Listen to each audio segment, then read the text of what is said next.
नमस्कार. बराच वेळ झालेला आहे मला माहीत आहे. आणि ह्या ते आता सत्कार मूर्ती बोलणार म्हटल्यानंतर कदाचित दडपण पण आलं असेल की किती वेळ बोलते. माहीत नाही काय बोलणार आहे, काय बोलायचं आहे, काहीही विचार केलेला नाही आहे.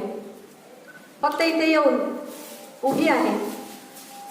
आणि सर्वप्रथम म्हणजे माझ्या भाषणाला सुरुवात करण्या अगोदर खरं म्हणजे मला हे प्रोटोकॉल आवडत नाही. मी अनेक वेळा तुम्ही माझे भाषणं वगैरे ऐकत असाल की सन्माननीय व्यासपीठ वगैरे असं मला म्हणायला आवडत नाही. मी डायरेक्ट विषयाला सुरुवात करते. तरी पण आज मी इथे जी उभी आहे, काही जणांबद्दल कृतज्ञता व्यक्त करणं हे माझं कर्तव्य आहे. सर्वात प्रथम Gokhale education society, sir doctor moso Gosavi, Pandit sir, त्याचबरोबर जव्हार महाविद्यालयात अगदी गिरधारी सरांपासून मेश्राम सरांपर्यंत होऊन गेलेले सगळे प्राचार्य, मग राजगुरू सर, के गोसावी, रोकडे सर, राम कुलकर्णी, पुन्हा मेश्राम, भागडे सर, जोशी सर, हिरे सर, कलाल सर, या सगळ्यांचा नामोल्लेख करणं गरजेचं आहे. कारण या सगळ्यांमुळे मी जव्हारमधलं माझं आयुष्य जे 1987 15 सप्टेंबर 1987 सालापासून मी जव्हारमध्ये महाविद्यालयात एकटी लेडीज टीचर म्हणून मी काम करते आहे. या सगळ्यांमुळे माझं जीवन हे खूप आनंदात गेलं. आणि ह्याचबरोबर माझे कुटुंबीय म्हणजे माझे वडील रामभाऊ कुलकर्णी, माझी आई शैला कुलकर्णी आणि माझी बहीण श्रद्धा कुलकर्णी, आणि आज माझ्याबरोबर आलेला विलास जाधव. हा विलास जाधव सिन्नरहून आलेला आहे. तो माझ्या वडिलांचा संगीताचा क्लास होता. क्लासिकल संगीत माझे वडील शिकवत होते.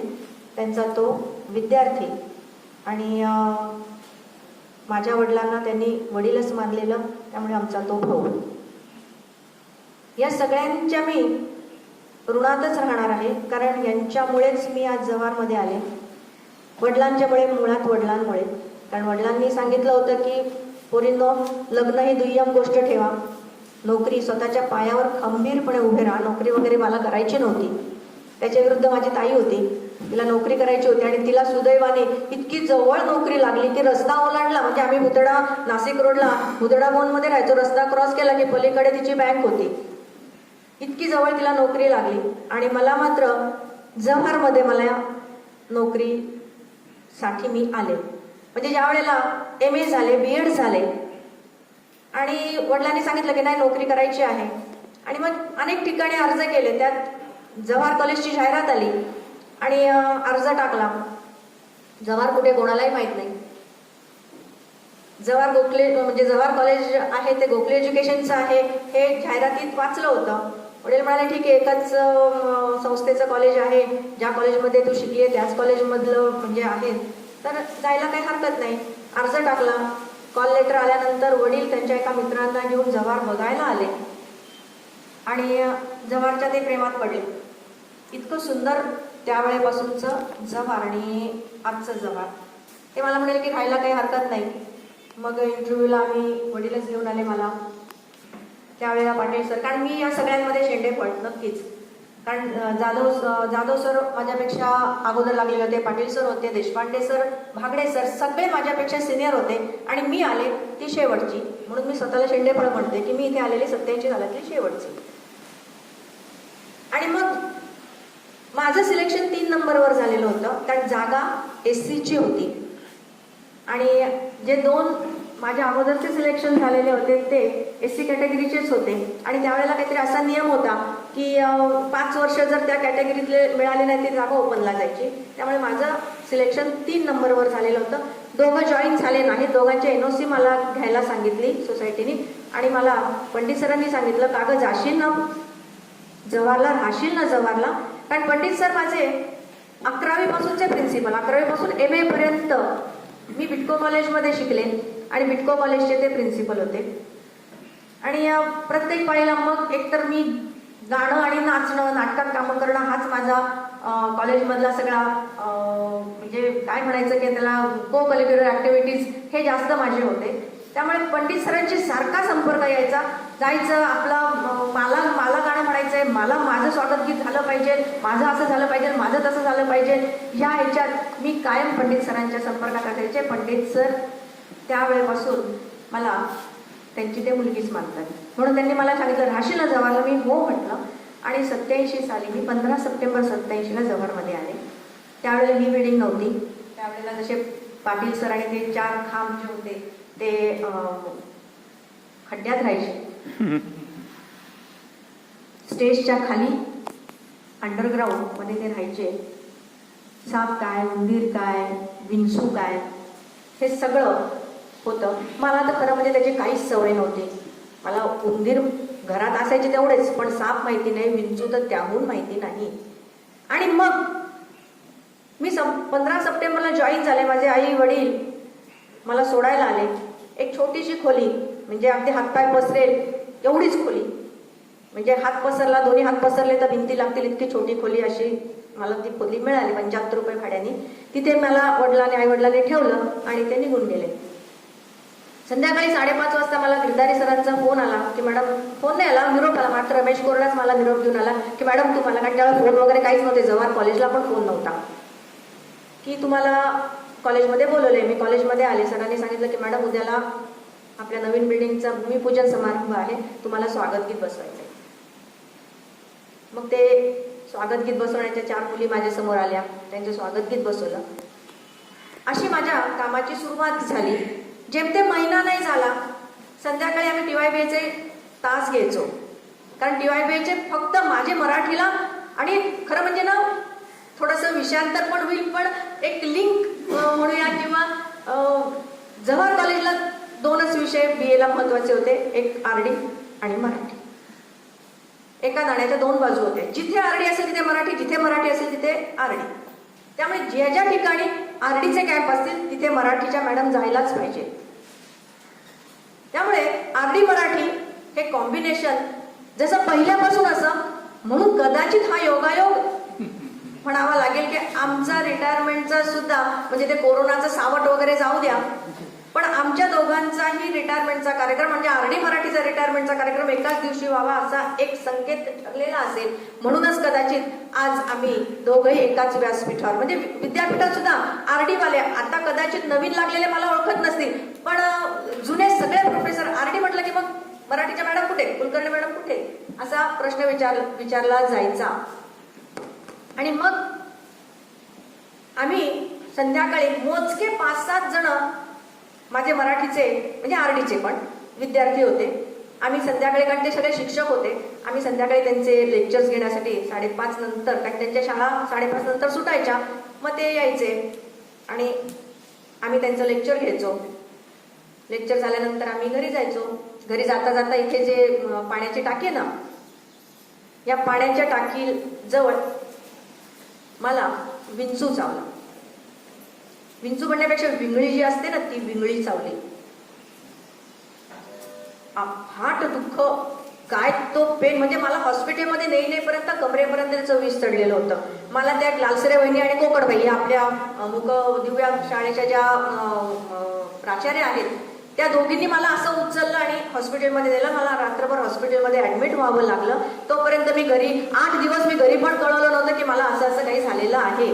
कारण काय कळवायला चान्सच नव्हता.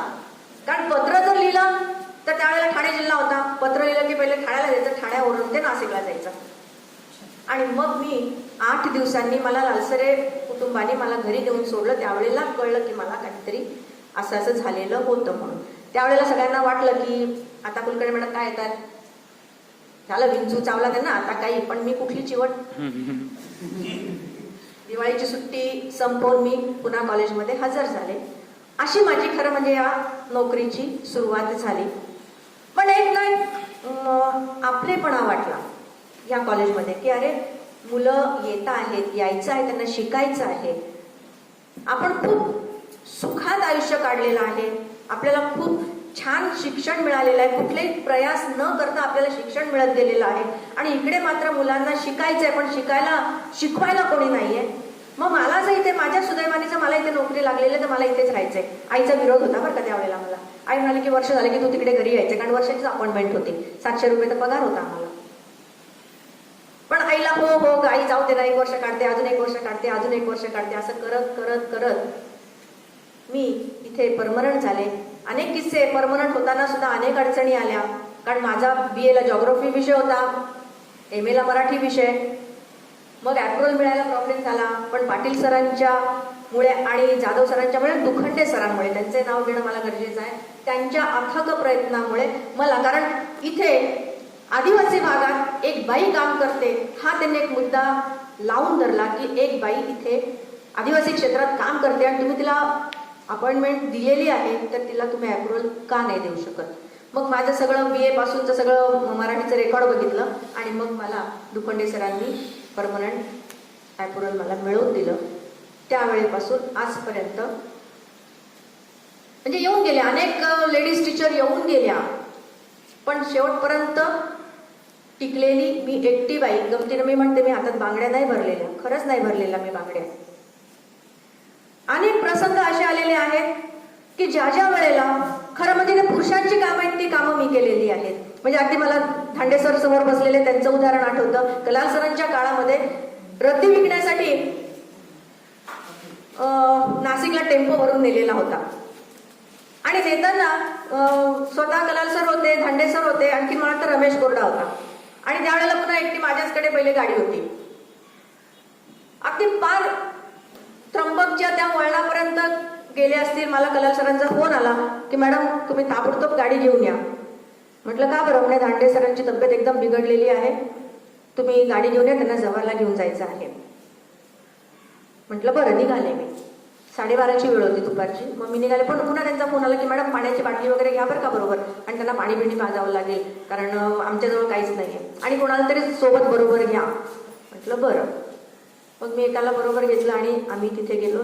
धांडे सरांना गाडीत घालून तिथे घेऊन आलो, डायरेक्ट हॉस्पिटलमध्ये ॲडमिट केलं. तसंच पाटील सरांचे पण एक किस्सा आहे.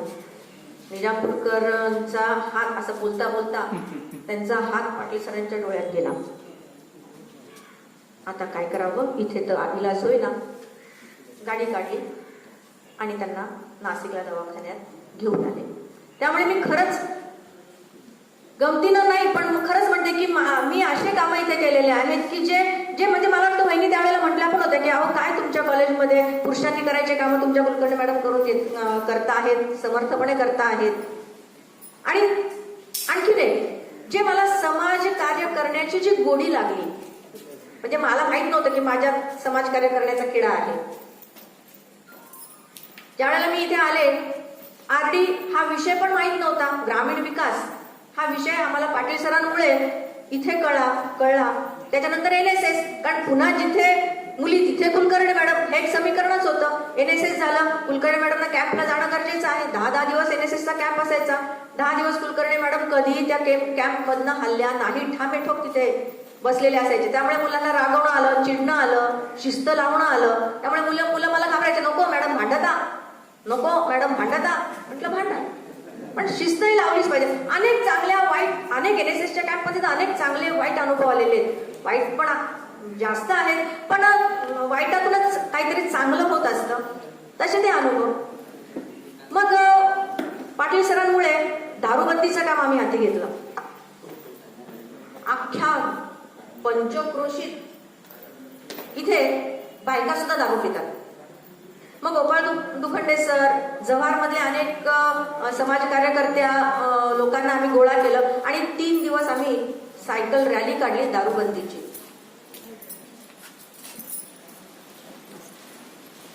आणि ही रॅली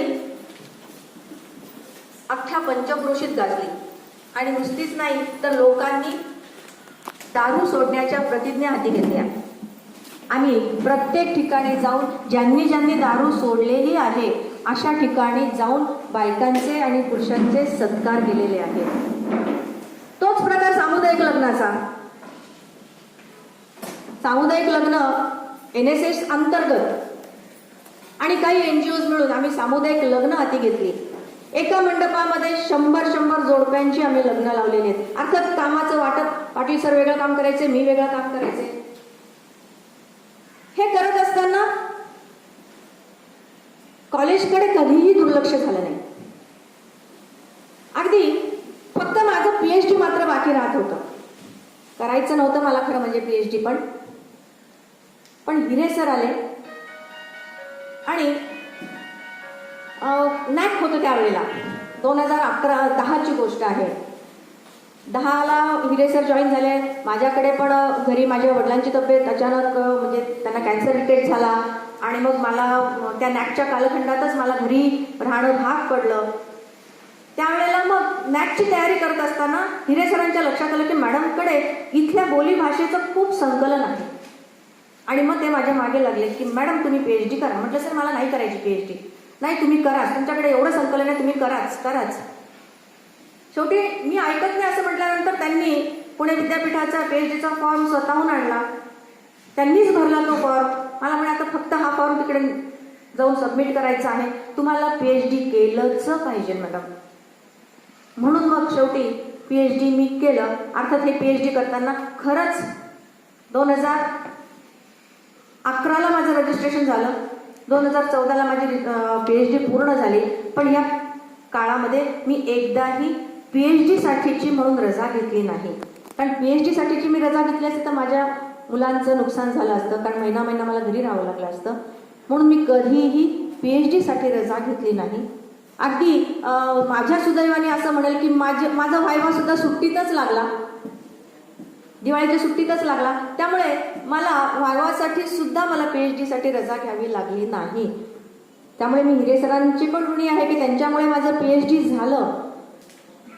हा वर्ग बघितला की मग मला आठवतं रात्रीच्या वेळी आम्ही त्यावेळेला राज्यनाट्य स्पर्धेला आम्ही नाटकं घेऊन जायचो आणि मग ह्या वर्गात आम्ही प्रॅक्टिसला यायचो.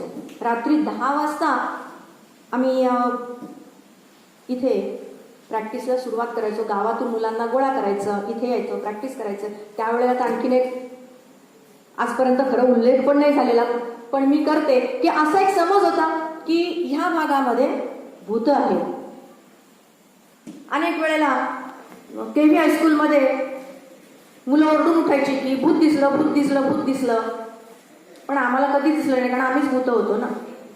रात्री यायचो, या मधल्या मेंढ्यावळ्याच्या रस्त्याने वर चढून यायचो. तिथे ते कुठलं झाड आहे त्याच्यावर भूत असायचं, आम्हाला कधीच दिसलं नाही. पण आम्ही राज्यनाट्य स्पर्धेची प्रॅक्टिस करायचो, त्याची आम्हाला बक्षिसं पण मिळाली आहेत. मग राज्यनाट्य स्पर्धा नाही झाली की मग सांस्कृतिक कार्यक्रम, फक्त सांस्कृतिक कार्यक्रमाची रात्री आम्ही प्रॅक्टिस नाही केली. पण एक स्वप्न जी आम्ही पाहिली होती ती पूर्ण केली. त्यातलं काही स्वप्न की आमचे जे विद्यार्थी म्हणजे आता ज्योत्स्नासारखी, निलेश, आता हे 2 जण, याला आठवते की नाही पंकजला माहिती नाही, जव्हारमध्ये त्याच्याचकडे गाडी होती, व्हॅन होती बघ तुझ्याकडे, मारुती व्हॅन, आणि तो एकटाच गाडी चालवायचा. मी त्यावेळेला संगीताचा क्लास घेत होते आणि परीक्षेला मुली बसवलेल्या होत्या आणि त्यांना नाशिकला माझ्या घरी घेऊन जायचं होतं. आणि इन द मीनवाईल एक दर्शना पाठक नावाच्या मॅडम मराठीच्या होत्या. त्यांना त्यांचे एकदम तब्येत अचानक बिघडली. राम कुलकर्णी मला म्हणले की मॅडम यांना घेऊन जा. मग मी याची गाडी, चल रे पंकज, तेवढा एकच गाडी चालवायचा, त्याला घेतलं बरोबर आणि नाशिकला घेऊन त्यांच्या घरी सोडलं. संगीताच्या परीक्षेला मुलींना नेलं. योगेश, सासूबाई म्हणायचा मला, मॅडम तुम्ही माझे सासूच आहात. मला आता सगळे सासू म्हणतात, पाटील सर ताकखाड सासू म्हणतात सगळ्यांची. मॅडम तुम्ही सासू आहात, माहित नाही सासू आहे का नाही माहिती नाही, पण म्हणतात तर असेल बुवा सासू, कारण मला स्पष्ट वक्तेपणा आवडतो, मला तोंडावर मी बोलते, बोलून मोकळी होते. पुन्हा खरं आमचे भांडणं अनेक वेळेला झाले ना. या 35 वर्षामध्ये आम्ही खूप वेळेला भांडलो असू, हमरी तुमरी पण झाली असेल, पण पुन्हा तेवढ्या पुरतं तत्वाचे भांडण आमचे. सर तुम्ही असं नाही केलं, मला राग आला, तुम्ही असं करायला पाहिजे होतं, झालं. मग ते त्या रागाच्या परत मला काहीतरी बोलतील. मग जाधव सरांची भांडणं झाले, भागडे सरांची भांडणं झालेले आहेत, पण तेवढ्या पुरतं. ते भांडण आम्ही ताणलं नाही. एक फक्त जाता जाता एक काम करून जायचंय मला, म्हणजे अगदी नावं घेऊन सांगणारे, मला माझ्या स्वभावानुरूप मी नावं घेऊन सांगणारे आणि इथे आज झालं पाहिजे असा मी आग्रह धरणारे शिंदे सर, राहुल पाटील सर आणि बगदाने सर हे जीवसच्या कंठस्थ मित्र होते. इथे ज्या वेळेला लागले त्यावेळेला झाले असतील भांडणं, होतात भांडणं, प्रत्येकाचे होतात. पण हे भांडणं आज मी जाता जाता मला तुम्ही एवढी भेट देऊन जायचं आहे की हे भांडणं इथेच आज मिटवायचे आहेत आणि तुम्ही पूर्वीसारखे मित्र झाले पाहिजे. ज्या वेळेला मी परत कॉलेजमध्ये येईल त्यावेळेला तुम्ही एकत्र मला दिसले पाहिजे. हे आज मला तुम्ही भेट द्यायची आहे. दुसरी भेट मराठी डिपार्टमेंट. हे जे मी म्हणजे राहुल पाटील सर म्हणाले की मला खरंच सगळ्यांनी सांगितलं होतं की प्रज्ञा तुला पाहिजे तसा कॅन्डिडेट तू निवडून घे आणि मग म्हणजे अगदी म्हणजे मला पंडित सरांनी पण सांगितलं होतं, गिरधारी सरांनी फोन करून सांगितलं होतं की प्रज्ञा आजपर्यंत तू जसं काम केलेलं आहे त्या कामाला साजेसा माणूस तुला पाहिजे आहे तसा तू निवडून घे. तसं पाहिलं तर राहुल पाटील सरांचं पुन्हा 3ऱ्या नंबरवर सिलेक्शन होतं बरं का. पण इन जनरल आम्ही विचार केला आणि फायनल राहुल पाटील सरांचं नाव फिक्स केलं आणि आम्ही त्यांना इथे बोलवलं. राहुल पाटील सर तुमच्यावर जबाबदारी अशी आहे की आजपर्यंत मुंबई विद्यापीठात मराठी स्पेशलला जास्तीत जास्त विद्यार्थी असल्याचं आपलं रेकॉर्ड आहे. 50 विद्यार्थी मुंबई विद्यापीठात मराठी स्पेशलला कधीही नसतात, नव्हे 30 पण नसतात. आपल्याकडे 30 पर्यंतचा टार्गेट आपण पूर्ण करतो आहोत, पण 50 पर्यंतचं आपलं टार्गेट पूर्ण झालं पाहिजे. अशा पद्धतीनं तुम्ही विद्यार्थ्यांचा रेपो तयार करा, विद्यार्थ्यांमध्ये लोकप्रियता मिळवा आणि मराठी विषयात आणखीन काय संधी उपलब्ध आहेत ते तुम्ही मुलांपर्यंत पोहोचवा आणि विद्यार्थ्यांची संख्या वाढवत ठेवा. हे नुसते राहुल पाटील सर आता माझ्या नंतर नेक्स्ट ते आहेत म्हणून, पण ही जबाबदारी निलेश तुझी पण आहे आणि ज्योत्स्ना तुमची पण आहे. हे डिपार्टमेंट आपलं असंच वाढतं राहिलं पाहिजे. दुसरं सांस्कृतिक डिपार्टमेंट खरंच खूप खूप मेहनत घेतली आहे. हे सांस्कृतिक डिपार्टमेंट तुम्ही खाली आणू नका. 2 वर्ष झाले आपल्या सांस्कृतिक विद्यापीठात आपला विद्यार्थी जात नाही याचं मला अतोनात दुःख होत आहे. विद्यार्थ्यांसमोर आपण नाचा, विद्यार्थी प्रॅक्टिस करतात 100 ने 1000% प्रॅक्टिस करतात. फक्त त्यांची नाडी तुम्हाला ओळखता आली पाहिजे. सगळ्या गोष्ट विद्यार्थ्यांवर सोपवून भागत नाही. विद्यार्थी करतील नाही, विद्यार्थ्यांच्या मागे लागावं लागतं. विद्यार्थ्यांच्या करारे करारे करारे करारे असं करावं लागतं. त्याच वेळेला विद्यार्थी आणि आपण त्यांच्यात इन्व्हॉल्व्ह झालं की आपण हे विद्यार्थी खरंच करतात. हा माझा गेले अनेक वर्ष असंच चालू ठेवा. जवाहर महाविद्यालयाचं नाव सांस्कृतिक मध्ये खूप उंचावर गेलेलं आहे, ते खाली आणू नका. आणि शेवटचं एक सांगते की माणुसकी विसरू नका. ज्याला जी गरज आहे ती नक्कीच प्रोव्हाइड करा. एखादा आजारी पडलेला असेल तर त्याला ताबडतोब तुम्ही काय करा आणि त्याला म्हणजे माझ्या अनुभवावरनं सांगते मी की मला 1.5 वर्षापूर्वी माझी तब्येत एकदम खालावली होती. मला घरी जायचं होतं, नाशिकला जायचं होतं. आपल्या रामेश्वर शिपाई मी त्याला म्हटलं की अरे मला सोड रे नाशिकला, माझी गाडी आहे. बरं इतर वेळेला मी गाडी ड्राईव्ह करते, सगळ्यांना मी घेऊन जाते, पण माझ्या वेळेला मात्र कोणीच नाही आलं.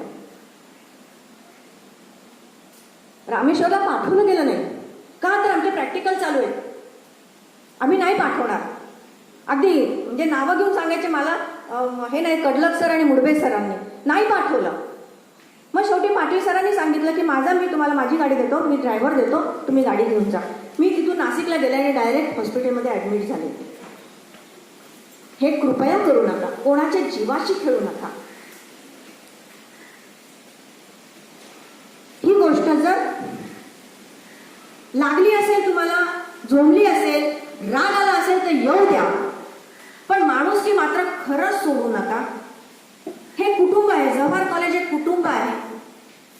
आजपर्यंत खरंच कुटुंबासारखं आपण राहत आलेलो आहोत. इथूनही हे कुटुंब एकत्र, आमचं ज्या वेळेला छोटं कुटुंब होतं आता मोठं कुटुंब झालेलं आहे. हे कुटुंब असंच अबाधित राहू द्या.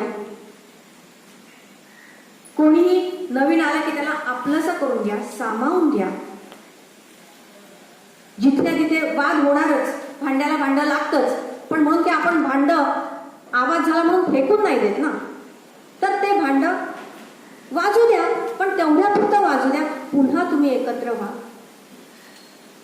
आणि नव्यानं आपल्याला काय महाविद्यालयासाठी काय करता येईल याचा विचार करा. कारण पुन्हा पुन्हा सांगते की विद्यार्थी आहेत तर आपण आहोत. जर विद्यार्थी नसतील तर आपल्याला कोणीही विचारणार नाही. आम्ही काय केलं, आम्ही किती पाण्यात उभं राहून शिकवलं, आम्ही किती खस्ता खाल्ल्या, हे मला नाही सांगायचं. ते खूप वेळेला सांगून झालेलं आहे. फक्त हेच की जर काही करायचं असेल तर हेवे दावे करू नका. एकत्र कुटुंबात सारखं तुम्ही राहा, एवढंच मी सांगते. पुन्हा मला संस्थेनं इथे काम करण्याची जी संधी दिली त्याबद्दल मी संस्थेचे आभार मानते. आणि जाताना फुल ना फुलाची पाकळी म्हणून महाविद्यालयाला काहीतरी आपल्यातर्फे एक भेटवस्तू द्यावी ही इच्छा मनी होती. म्हणून मी महाविद्यालयाला माझ्यातर्फे साऊंड सिस्टीम मी इथे आणलेली आहे. साऊंड सिस्टीम मी महाविद्यालयाला मी गिफ्ट म्हणून देते आहे. प्राचार्यांनी तिचा स्वीकार करावा अशी मी त्यांना विनंती करते.